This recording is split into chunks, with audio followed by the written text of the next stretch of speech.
The Great Toy Kingdom Adventure. Opening the mysterious toy chest. In a small town called Willowbrook, where the streets were lined with colorful houses and the scent of fresh-baked cookies drifted through the air, lived a lively boy named Leo.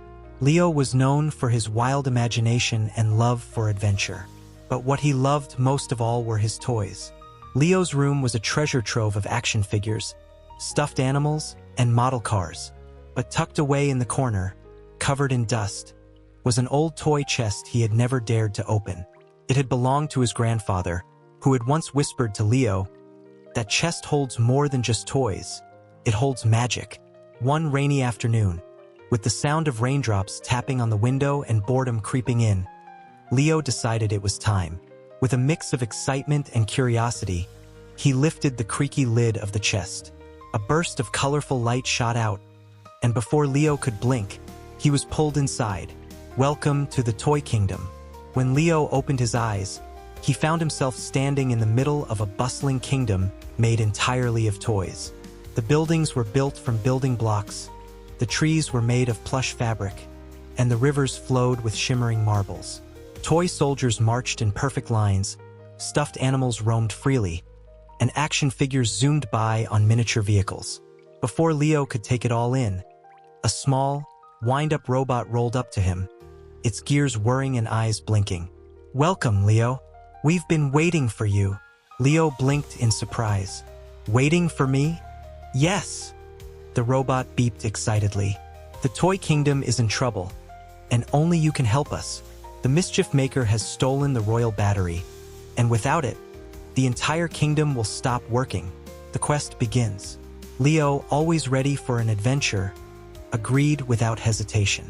The robot introduced itself as Tinker, and together they set off through the Toy Kingdom, determined to retrieve the royal battery. Their first stop was the Jigsaw Jungle, where puzzle pieces formed twisting paths and shifting walls. Leo had to solve tricky riddles to find the right pieces and make it through the maze. Along the way, they met a friendly stuffed bear named Buttons, who offered to join their quest. Next, they ventured into the Slinky Swamps, where giant slinkies stretched and bounced like bridges over gooey, glittery slime.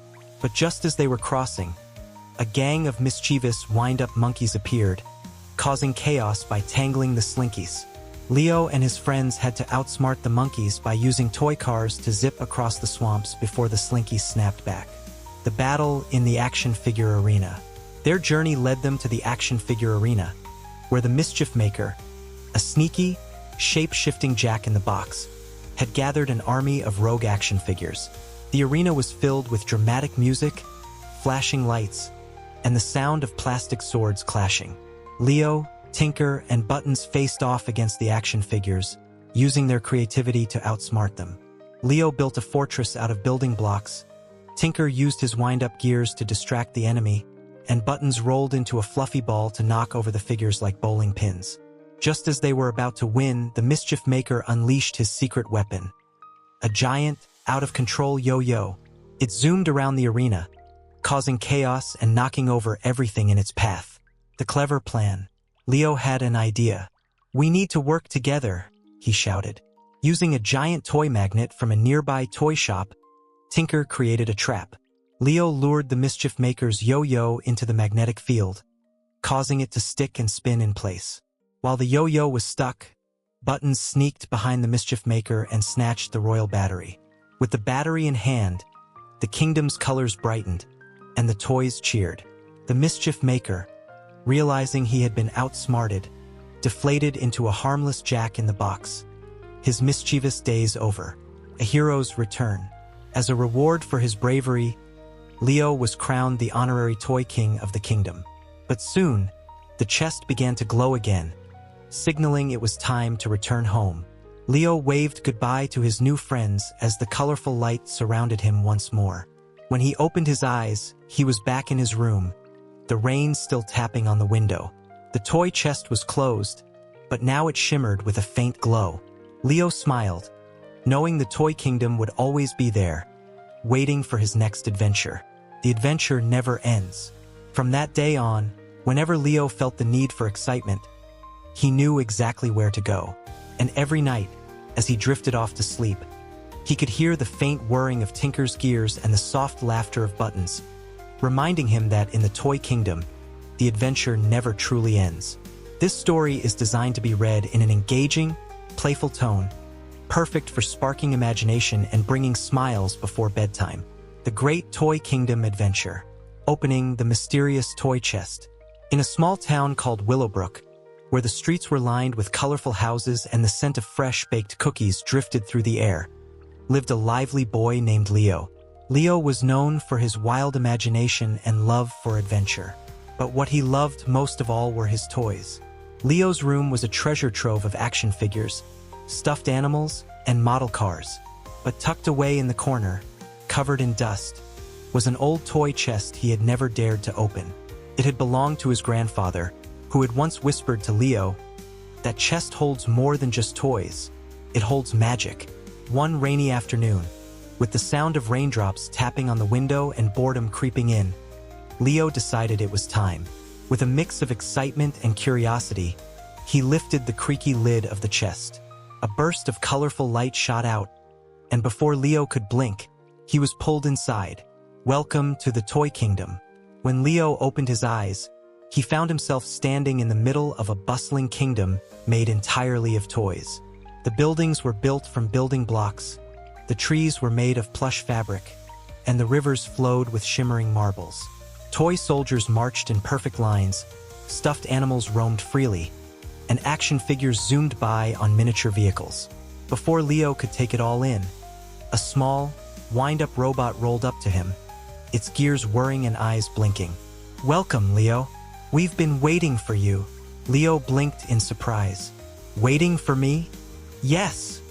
The robot beeped excitedly. "The Toy Kingdom is in trouble, and only you can help us. The Mischief Maker has stolen the royal battery, and without it, the entire kingdom will stop working. The quest begins." Leo, always ready for an adventure, agreed without hesitation. The robot introduced itself as Tinker, and together they set off through the Toy Kingdom, determined to retrieve the royal battery. Their first stop was the Jigsaw Jungle, where puzzle pieces formed twisting paths and shifting walls. Leo had to solve tricky riddles to find the right pieces and make it through the maze.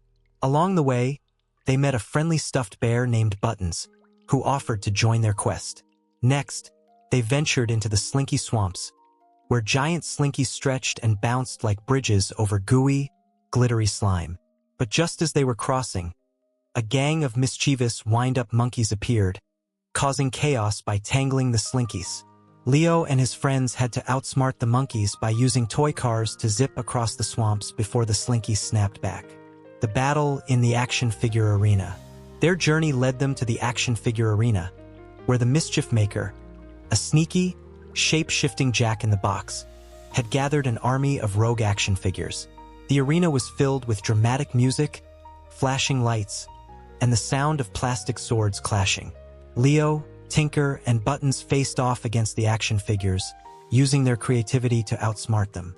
Leo built a fortress out of building blocks, Tinker used his wind-up gears to distract the enemy, and Buttons rolled into a fluffy ball to knock over the figures like bowling pins.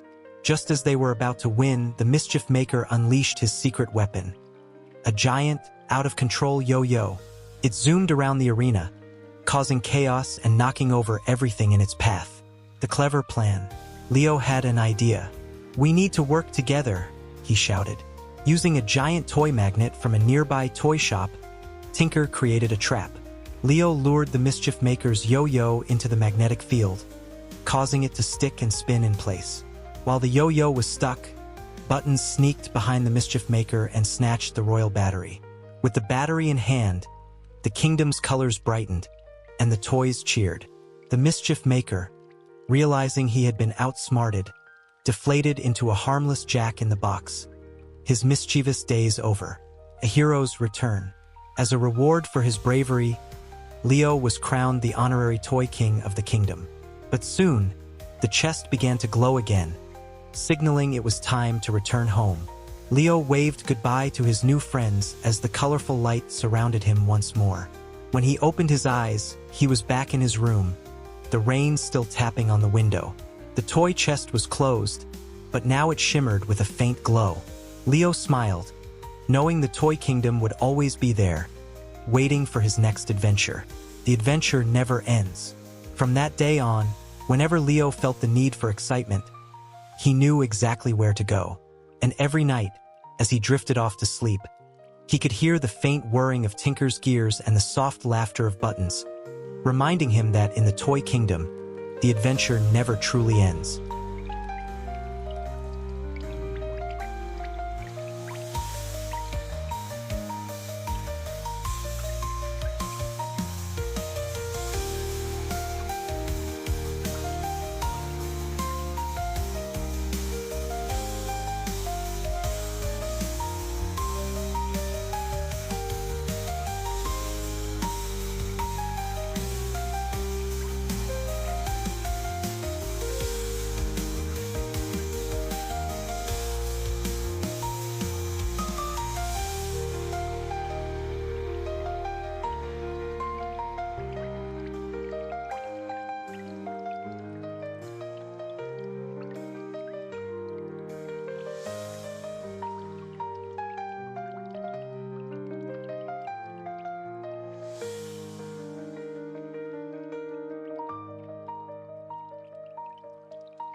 The Midnight Balloon Ride.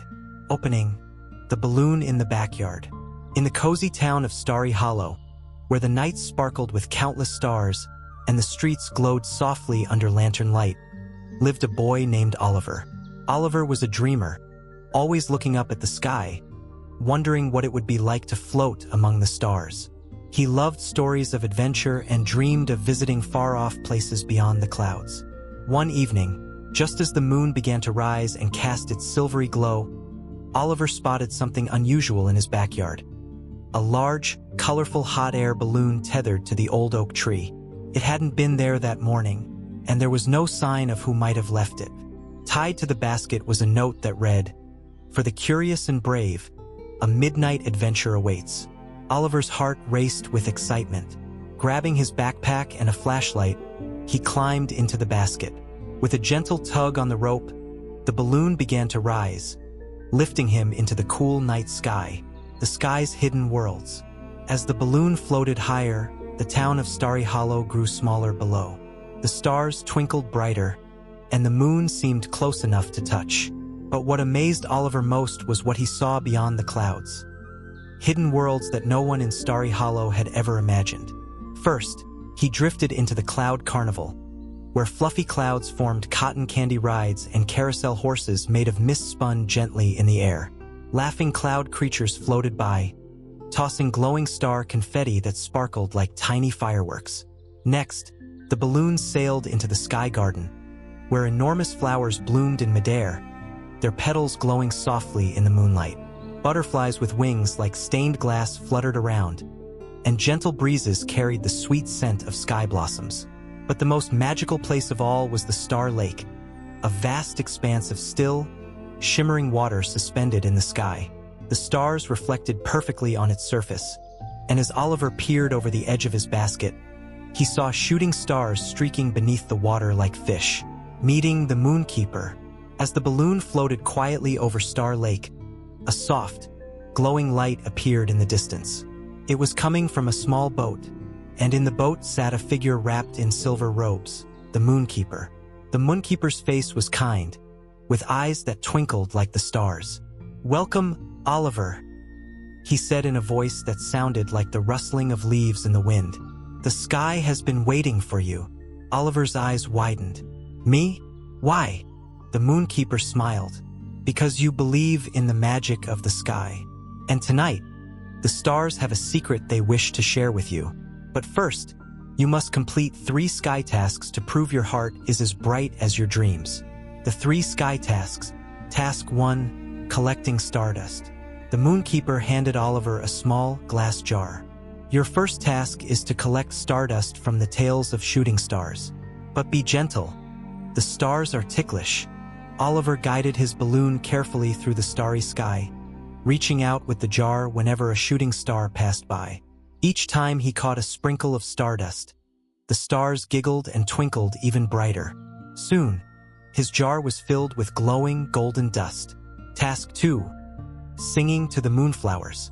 For the second task, the Moonkeeper led Oliver to a field of floating moonflowers. "These flowers bloom only when they hear a song from the heart," he explained. Oliver thought for a moment, then began to hum his favorite lullaby, the one his mother used to sing to him at bedtime. As he sang, the moonflowers began to glow and sway, opening their petals wide to the night sky.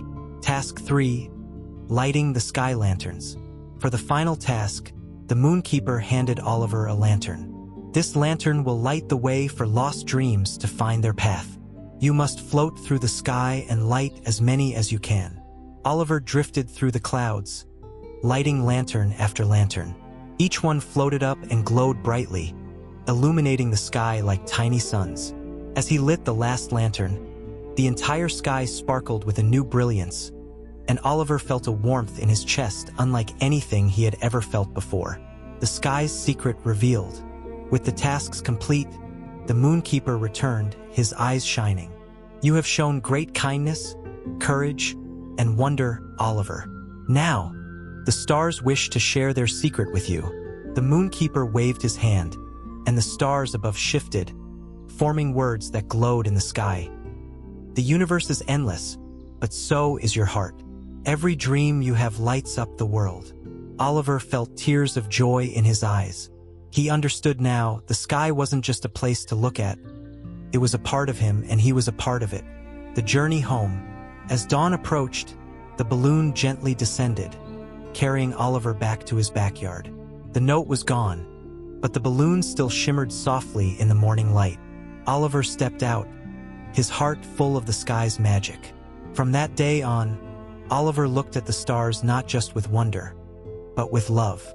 He knew that no matter where he was, the sky's secret was always with him, guiding his dreams and lighting his path. A dream above the clouds.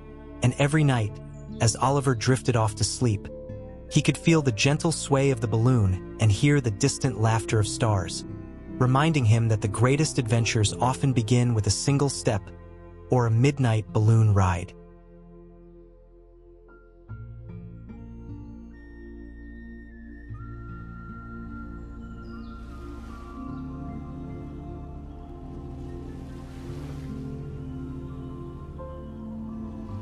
The mystery of the floating island. Opening, the unseen island.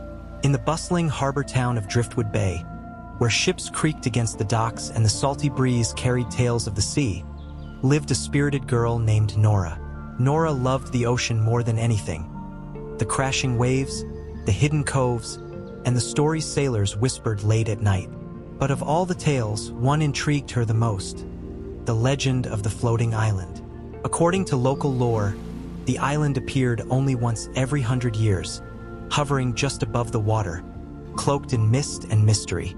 It was said to hold treasures beyond imagination and secrets that no one had ever uncovered. Many sailors claimed to have seen it, but none could prove it. One evening, while exploring the beach at sunset, Nora stumbled upon an old, weathered compass half buried in the sand. When she picked it up, the compass needle spun wildly before settling on a direction. Straight out to sea, pointing where no land should be. Tucked inside the compass was a note that read, "Follow the compass when the moon is full, and the island will find you." Setting sail, Nora's heart raced with excitement. She couldn't resist the call of adventure. That very night, under the glow of a full moon, she borrowed her uncle's small sailboat and set out into the open sea, the mysterious compass guiding her way. The waves glistened under the moonlight, and the wind whispered secrets as Nora sailed farther than she'd ever gone before. Hours passed, and just as her eyelids began to droop, she saw it. A glowing mist rising from the horizon. As she approached, the mist parted, revealing the floating island, hovering just above the water, anchored by nothing but magic. The Island of Wonders. Nora's boat gently touched the island's edge, and she climbed onto its soft, mossy surface. The island wasn't like anything she had imagined. Giant flowers that glowed in the dark swayed in the breeze, trees with crystal leaves chimed softly, and rivers of liquid light flowed through the landscape. As Nora ventured deeper, she discovered that the island was alive. Literally, the ground hummed beneath her feet, and the trees seemed to lean in, whispering secrets. Suddenly, a voice called out, "Welcome, Nora. We've been expecting you." Nora spun around to see a small, talking parrot with rainbow feathers perched on a glowing branch. "I'm Pico, the island's guide," he squawked cheerfully. "You're here to solve the mystery, aren't you?" Nora grinned. "I wouldn't miss it for the world." The 3 trials of the island. Pico explained that to uncover the island's greatest secret, Nora had to complete 3 trials designed to test her courage, cleverness, and heart. Trial 1, the puzzle of the singing stones. Pico led Nora to a clearing filled with large, colorful stones. "These stones sing when touched," Pico explained, "but only in the right order. Solve the melody, and the first secret will be revealed." Nora listened carefully, tapping the stones and discovering that each one played a different note. Using her sharp ear and memory, she recreated the melody the wind hummed through the trees. When she finished, the stones glowed brightly, and a hidden path opened before her. Trial 2, the Bridge of Invisible Steps. The path led Nora to a vast chasm with no visible way across. Pico flapped his wings. "This bridge is invisible, but it exists. You must trust your heart to guide your steps." Nora took a deep breath and stepped forward. At first, it felt like walking on air, but with each step, faint glowing footprints appeared beneath her feet.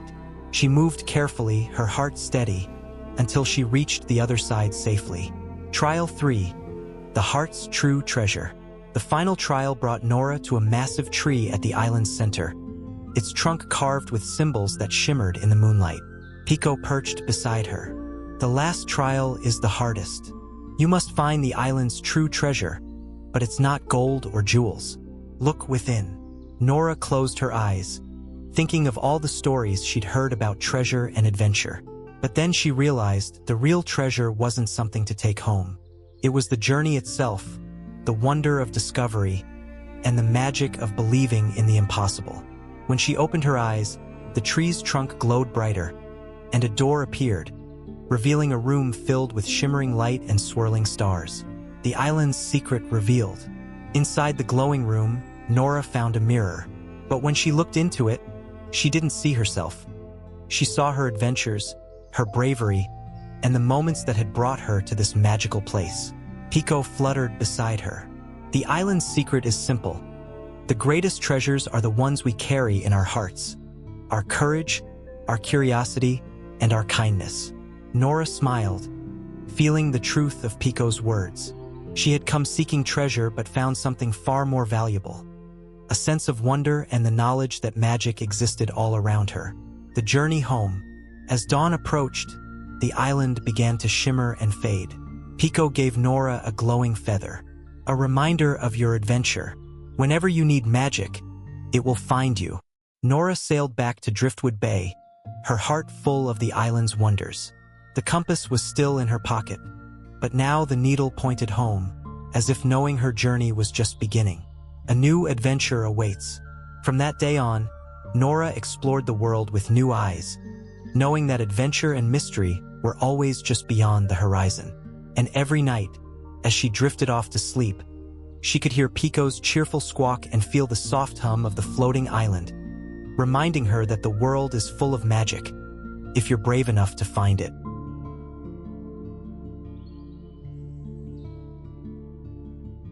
The Time-Traveling Teacup. Opening. The odd find at Granny's attic. In the sleepy town of Willow Creek, where the streets curved like question marks and the old clock tower chimed just a little offbeat, lived a curious girl named Lucy. Lucy loved exploring dusty corners and forgotten places, especially her Granny Mabel's attic, which was filled with peculiar treasures from a lifetime of adventures. One rainy afternoon, while digging through a pile of old newspapers and mismatched buttons, Lucy discovered a teacup. But this wasn't just any teacup. It shimmered with strange colors, and when she held it up to the light, the inside swirled like a tiny galaxy. Granny Mabel chuckled when she saw Lucy examining the cup. "Ah, you found that old thing," she said with a twinkle in her eye. "It's no ordinary teacup, my dear. It's a time-traveling teacup."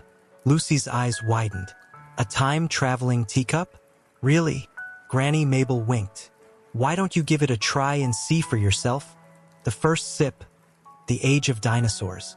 Curious as ever, Lucy filled the teacup with a splash of Granny's famous chamomile tea and took a cautious sip. Instantly, the room spun, and with a gentle whoosh, Lucy found herself standing in the middle of a lush, prehistoric jungle. Towering ferns surrounded her, and in the distance, she heard the rumbling footsteps of something big.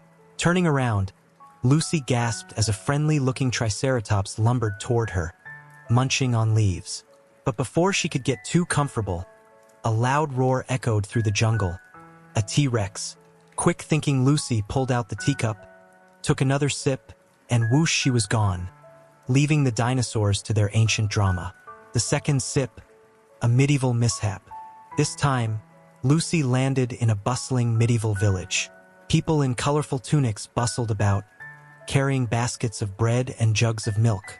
But something was off. The villagers were panicked, running from a dragon that soared overhead, breathing puffs of smoke. Before she could take another sip, a knight in shining armor scooped Lucy up and plopped her on his horse.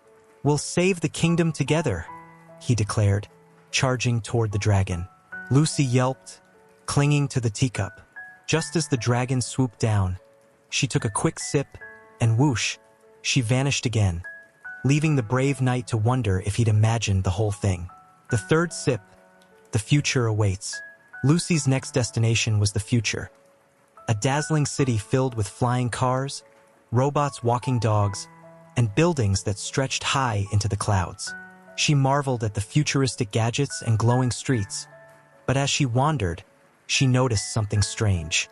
The people seemed hurried, stressed, and too busy to notice the beauty around them. Lucy decided to help. She pulled out the teacup and filled it with the tiniest drop of Granny's chamomile tea. As the warm aroma drifted through the air, the busy people paused, took deep breaths, and started to smile. Even the robots seemed to relax, their blinking lights softening. The final sip. Back to Granny's. Feeling accomplished, Lucy took one last sip and whoosh, she was back in Granny's attic, the rain still tapping on the windows. Granny Mabel was waiting with a knowing smile and another cup of tea. "Well," Granny said, "how was your adventure?" Lucy grinned. "Amazing, but I think I'll stay in my own time for now." Granny chuckled. "The teacup will always be here when you're ready for your next journey. A cup full of adventures." From that day on, Lucy kept the time-traveling teacup on her bedside table. Every night before bed, she'd glance at it, wondering where it might take her next. And every morning, she'd wake up knowing that adventure was just a sip away. And so, as Lucy drifted off to sleep, she dreamed of dinosaurs, dragons, and dazzling cities, knowing that with a little courage and a curious heart, the world's greatest adventures could be found in the most unexpected places, even in a simple teacup.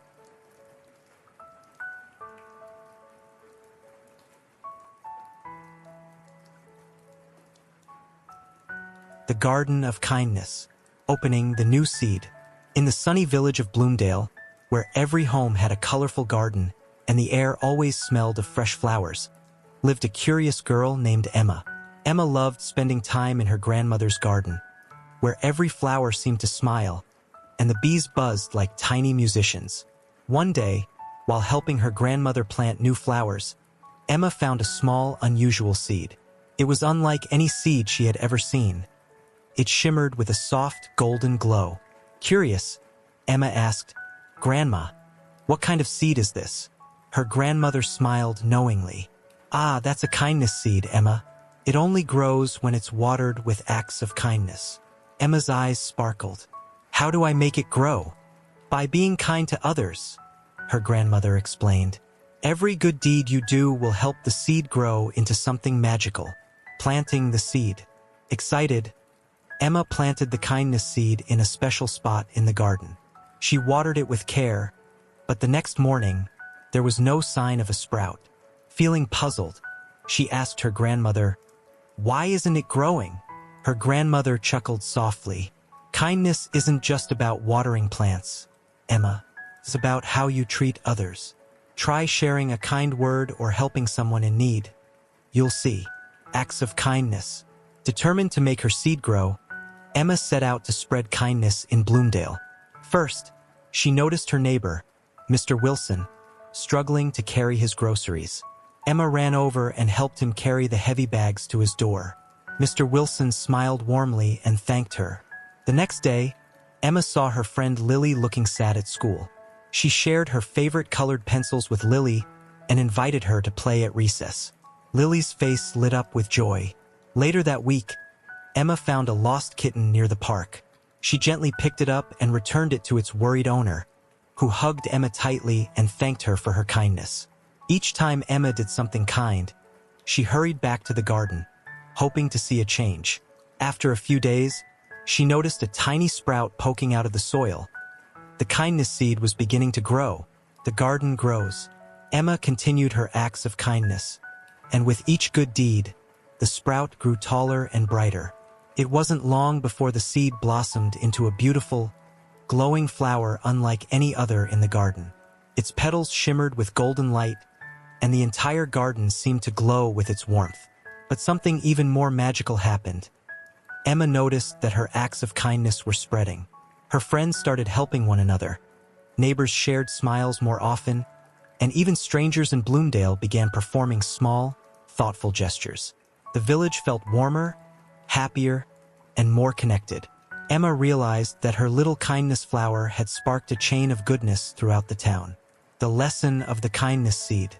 One evening, as the sun set and painted the sky in soft pinks and oranges, Emma sat with her grandmother by the glowing flower. "Grandma, the kindness seed grew because I was kind, but it also made everyone else kinder too." Her grandmother smiled, wrapping an arm around Emma. "That's the true magic of kindness, my dear. It doesn't just grow in gardens, it grows in hearts. When you're kind, it inspires others to be kind too. And that's how the world becomes a more beautiful place." Emma looked at the glowing flower and felt a warmth in her heart. She knew she would keep spreading kindness wherever she went, helping new flowers bloom not just in gardens, but in the hearts of everyone she met. A garden in every heart. From that day on, Emma continued to water her garden with acts of kindness. And every night, as she drifted off to sleep, she dreamed of a world filled with glowing kindness flowers. The value of patience. Opening, the impatient painter. In the colorful town of Brightville, where every house was painted in cheerful hues and flowers bloomed in every window, lived a young boy named Liam. Liam was a talented painter, known for his bright, beautiful artwork that captured the beauty of the world around him. But Liam had one little problem: he was very impatient. Whenever Liam started a new painting, he wanted it to be perfect immediately. If something didn't turn out the way he imagined, he would crumple the paper in frustration or leave the canvas unfinished. "Why can't it be perfect on the first try?" he would grumble. His grandmother, a wise woman with kind eyes and gentle hands, noticed Liam's frustration. One day, she handed him a small, empty flower pot and a packet of seeds. "What's this for?" Liam asked. "Patience," his grandmother said with a smile. "Plant these seeds and take care of them. They'll teach you something important." Planting the seeds. Liam planted the seeds in the flower pot, watered them carefully, and placed the pot on his windowsill. The next morning, he rushed to the window, expecting to see a sprout. But there was nothing. The soil looked the same as it had the day before. "Why isn't it growing?" Liam huffed. His grandmother chuckled softly. "It takes time, Liam. You need to be patient. Keep watering it, and you'll see." The lesson begins. Days passed, and still, there was no sign of growth. Liam grew more frustrated. "This is taking forever," he complained. But his grandmother encouraged him to keep going. "Good things take time, Liam. Just like your paintings." So, Liam continued to care for the seeds. Each day, he watered them, made sure they had enough sunlight, and even talked to them. Slowly, he noticed changes. The soil began to shift, and tiny green shoots peeked through the surface. Liam's frustration turned into excitement. "It's working." Applying patience to painting. As Liam watched his plants grow, he started to think differently about his paintings. The next time he picked up his brush, instead of rushing to finish, he took his time. He experimented with colors, tried new techniques, and when mistakes happened, he didn't give up. He treated his paintings like his plants, nurturing them, step by step. Liam realized that his best paintings came from patience and persistence. The more time and care he put into his work, the more beautiful it became. The blooming reward. Weeks later, Liam's flower pot burst into full bloom, colorful flowers stretching toward the sun. They were even more beautiful than he had imagined. His grandmother smiled proudly. "See, Liam? Patience helped these flowers grow, just like it helps you grow as an artist." Liam nodded, understanding the lesson fully. Good things really do take time. A life of patience. From that day on, Liam approached everything in life with patience, his paintings, his friendships, and even his challenges. He learned that mistakes were just part of the journey and that taking the time to grow made every success even more meaningful. And every night, as he drifted off to sleep, Liam would glance at his blooming flowers and remember that patience wasn't just about waiting, it was about growing. The Bridge of Friendship. Opening, the divided village. In a beautiful valley surrounded by tall mountains and flowing rivers, there were two small villages, Eastbrook and Westbrook.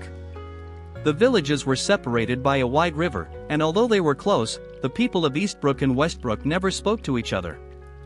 No one remembered exactly why, but old stories told of arguments and disagreements that happened long ago. Each village had its own bridge, but both bridges were broken and no one had tried to fix them for many years. The villagers simply believed they didn't need one another. But not everyone felt that way. In Eastbrook, there lived a kind-hearted girl named Sophie, and in Westbrook, a curious boy named Lucas. Both of them often stood by the river, wondering what life was like on the other side. The chance encounter. One sunny afternoon, Sophie decided to explore the riverbank, hoping to find colorful stones for her collection. At the same time, Lucas was on the other side, trying to catch fish with a handmade net. As fate would have it, Lucas's net slipped from his hands and drifted across the river toward Sophie. Seeing the net float by, Sophie quickly grabbed a stick and pulled it to shore. She looked up and saw Lucas waving from across the river. "Thank you. That's my net," Lucas shouted. Sophie hesitated for a moment, remembering the stories about the villages not getting along. But then she smiled and waved back. "I'll leave it here by the tree tomorrow, so you can get it." From that day, Sophie and Lucas began meeting at the riverbank, waving and shouting across the water. They shared stories, laughed about silly things, and even helped each other with small tasks. Lucas would toss fruit across the river, and Sophie would send paper boats with drawings inside. The idea of the bridge. As their friendship grew, Sophie and Lucas wished they could meet in person. If only the bridge wasn't broken, Sophie sighed one day. Lucas thought for a moment. What if we build a new one? At first, the idea seemed impossible. They were just kids, and the river was wide. But they were determined. The next day, Sophie brought wooden planks from her father's workshop, and Lucas gathered strong ropes from his grandfather's barn. They worked together, tying ropes to trees and floating planks on the water, slowly creating a small, wobbly bridge. As the days passed, their little bridge began to take shape. Curious villagers from both Eastbrook and Westbrook watched from afar, whispering and wondering what the children were doing. Facing the villagers. One morning, just as Sophie and Lucas were placing the final plank, the villagers from both sides gathered at the riverbank. Some looked angry, while others seemed confused. "Why are you building a bridge?" an old man from Eastbrook asked. "We don't need them." "They're not our friends," a woman from Westbrook muttered. Sophie and Lucas stood bravely on their half-finished bridge. "But we are friends," Sophie said.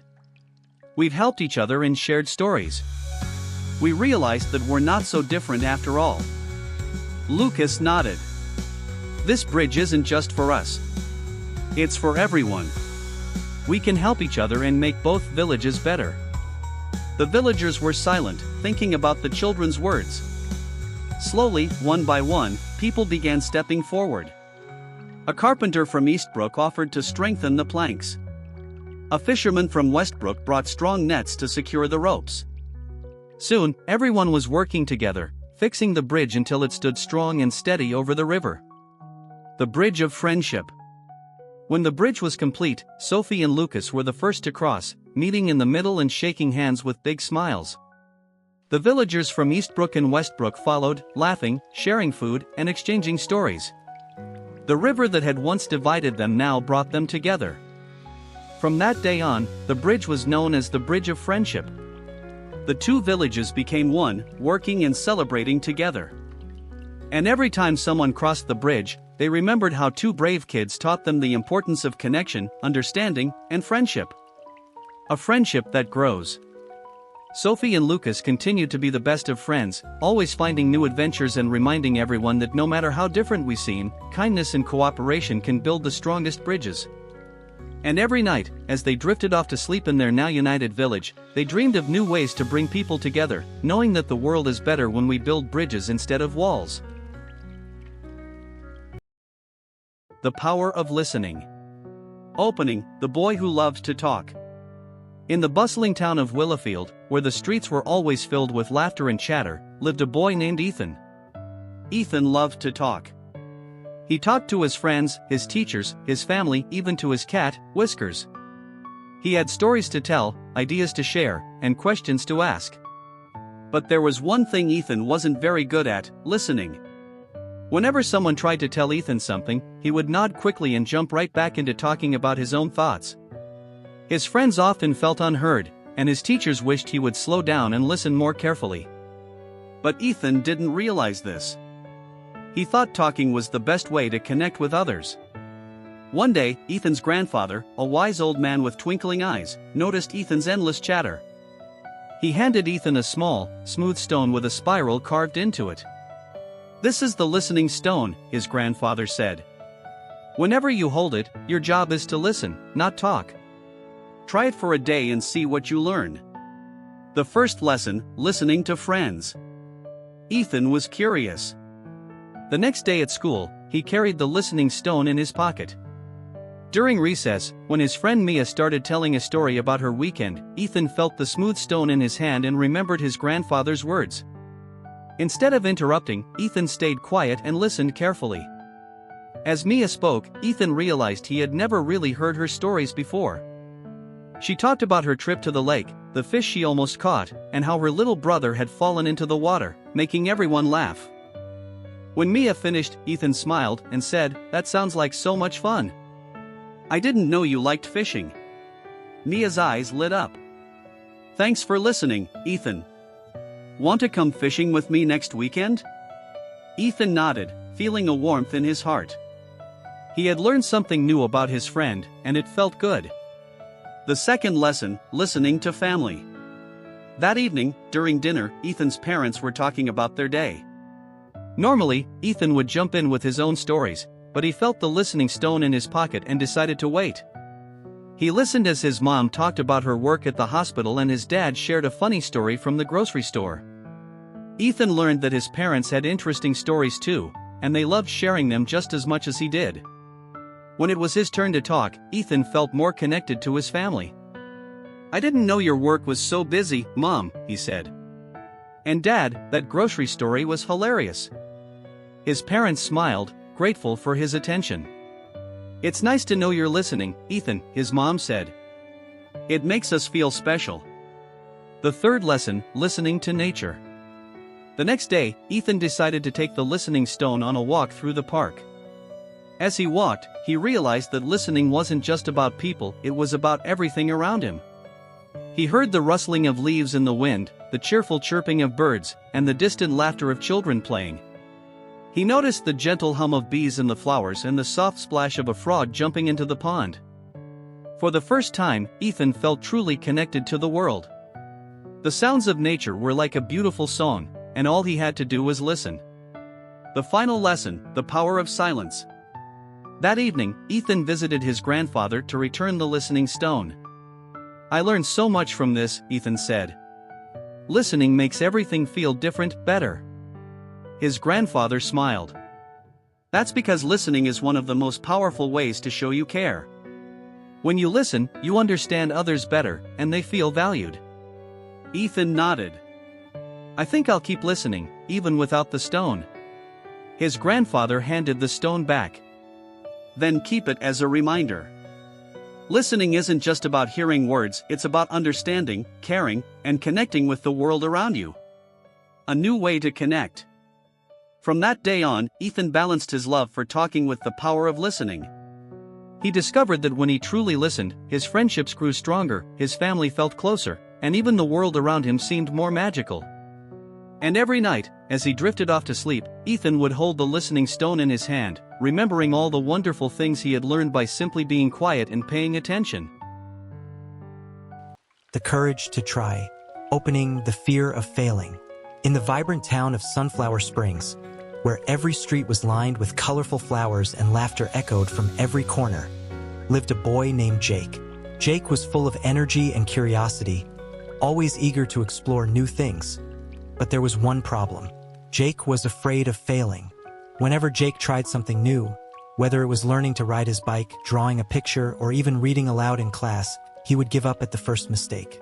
"I can't do it," he'd say, shaking his head. "I'm just not good at this."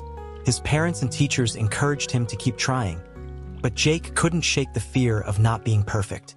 One day, Jake's grandmother, a wise woman known for her stories, handed him a small, shiny pebble with a star carved into it. "This is the courage pebble," she said with a gentle smile. "It doesn't stop you from making mistakes, but it helps you find the courage to keep trying." The first challenge, riding the bike. That weekend, Jake's dad brought out his old bicycle. "Ready to try again, Jake?" Jake hesitated, remembering the last time he fell and scraped his knee. But he felt the courage pebble in his pocket and took a deep breath. "Okay, I'll try." At first, Jake wobbled and fell. "See? I can't do it," he cried. His dad helped him up, brushing off the dust. Falling is part of learning. Every time you get back up, you get better. With the pebble in his pocket and his dad's encouraging words in his heart, Jake climbed back on the bike. After a few more tries and a few more falls, he finally managed to ride a few feet without tipping over. Jake's face lit up. "I did it!" The second challenge, speaking in class. A few days later, Jake's teacher announced that each student would read a short story aloud to the class. Jake's stomach tightened. He remembered how nervous he felt the last time, when he stumbled over words and his face turned red. But then he felt the courage pebble in his pocket. When it was his turn, Jake stood up, his hands trembling slightly. He started reading, and even though he stumbled over a few words, he didn't stop. He took a deep breath and kept going, finishing the story with a proud smile. His classmates clapped, and his teacher beamed. "Great job, Jake." Jake realized that making mistakes wasn't as scary as he thought. What mattered was having the courage to keep going. The final challenge, the art contest. Soon after, the town announced an art contest for kids. Jake loved drawing, but he had never shown his art to anyone because he feared it wasn't good enough. His grandmother noticed his hesitation. "Remember, Jake, it's not about being perfect. It's about being brave enough to try." With her words and the courage pebble in mind, Jake decided to enter the contest. He spent days working on his drawing, and when he felt like giving up, he reminded himself that mistakes were just part of learning. When the contest day arrived, Jake submitted his drawing with a nervous heart. He didn't win first place, but something amazing happened. His artwork was displayed in the town hall, and people admired his creativity. Jake felt proud, not because he won, but because he had the courage to share something he loved. The lesson of the courage pebble. Later that evening, Jake sat with his grandmother, holding the courage pebble in his hand. "I didn't win the contest," he said, "but I feel proud anyway." His grandmother smiled. "That's the magic of courage, Jake. It's not about always winning or being perfect. It's about trying, learning, and growing. Every time you face your fears, you become stronger." Jake nodded, feeling a new sense of confidence. He realized that mistakes weren't failures, they were steps on the path to success. A life full of courage. From that day on, Jake carried the courage pebble with him as a reminder that trying was more important than being perfect. Whether he was learning new skills, making friends, or facing new challenges, Jake found the strength to keep going, no matter what. And every night, as he drifted off to sleep, Jake would smile, knowing that courage wasn't about never falling. It was about always getting back up. The magic of sharing. Opening the treasure box. In the cheerful village of Cloverfield, where the air smelled of fresh bread and wildflowers, lived a little girl named Lily. Lily was known for her collection of shiny, colorful treasures, marbles, seashells, pretty stones, and even a rare golden coin she had found on the beach. She kept all her treasures in a beautiful wooden box with a silver lock, and she loved to admire them every day. But there was one thing about Lily, she didn't like to share. Whenever her friends came over and asked to see her treasures, Lily would shake her head. "These are my special things," she would say. "If I share them, they won't feel special anymore." Her friends felt sad, and sometimes they stopped coming to visit. But Lily didn't understand why. She thought keeping her treasures to herself would make her happy. The mysterious visitor. One afternoon, as Lily sat by her window admiring her treasure box, she noticed an old woman walking down the street. The woman wore a colorful scarf and carried a basket full of bright, shiny objects, much shinier than anything Lily had ever seen. Curious, Lily ran outside. "Excuse me," she called. "Where did you get those beautiful things?" The old woman smiled warmly. "These? Oh, they're from friends I've met on my travels. Each one is a gift, and every time I share something, I receive something even more special in return." Lily frowned. "But if you give your treasures away, don't you feel sad?" The woman's eyes twinkled. "Not at all. Sharing makes my heart feel full, and the memories are even more precious than the treasures themselves." She handed Lily a small, glowing pebble. "Try sharing, dear. You might discover a new kind of magic." The first act of sharing. Lily held the glowing pebble and thought about what the old woman had said. The next day, when her friend Emma visited, Lily hesitated, but finally opened her treasure box. "Would you like to see my treasures?" Lily asked softly. Emma's eyes lit up with excitement. "Really? Can I hold them?" Lily nodded and even offered Emma her favorite marble, a deep blue one that sparkled like the night sky. To Lily's surprise, sharing didn't make her feel sad. Instead, seeing Emma's joy made Lily feel warm inside, like a little light had turned on in her heart. The magic grows. Over the next few days, Lily began sharing more of her treasures with her friends. She gave her seashell collection to Ben, who loved the ocean, and her shiny stones to Mia, who liked to build fairy houses in the garden. Each time she shared, something amazing happened. Her friends brought her new treasures in return. Ben gave her a beautiful feather he had found on the beach, and Mia made her a tiny flower crown for her favorite doll. But more importantly, Lily realized that the joy of sharing was more magical than any treasure in her box. Her friends laughed more, played longer, and soon, Lily's house was filled with happy voices and new memories. The lesson of the treasure box. One day, Lily opened her treasure box and noticed something different. It wasn't as full of shiny objects as before, but it felt fuller in a different way, full of the joy, laughter, and love she had shared with her friends. She realized that treasures weren't just things you keep in a box, they were the moments and memories you create when you share with others. A new kind of treasure. The next time the old woman passed by, Lily ran out to greet her. "You were right," Lily said, holding out a small, shiny marble. "Sharing really is magical. I'd like you to have this." The old woman smiled and accepted the marble. "And now, you've discovered the greatest treasure of all, the magic of giving." From that day on, Lily continued to share her treasures, not just with her friends, but with anyone who needed a little kindness. And every night, as she drifted off to sleep, she felt the warm glow of happiness in her heart, knowing that the more she gave, the richer her life became. The key to teamwork. Opening the Baked School project. In the lively town of Maplewood, where the streets were lined with colorful murals and kids' laughter filled the air, there was a school called Sunrise Elementary. The students were buzzing with excitement because their teacher, Mr. Harris, had just announced a big class project, built the tallest tower using only paper and tape. The class was divided into teams, and each team had to work together to create the best tower.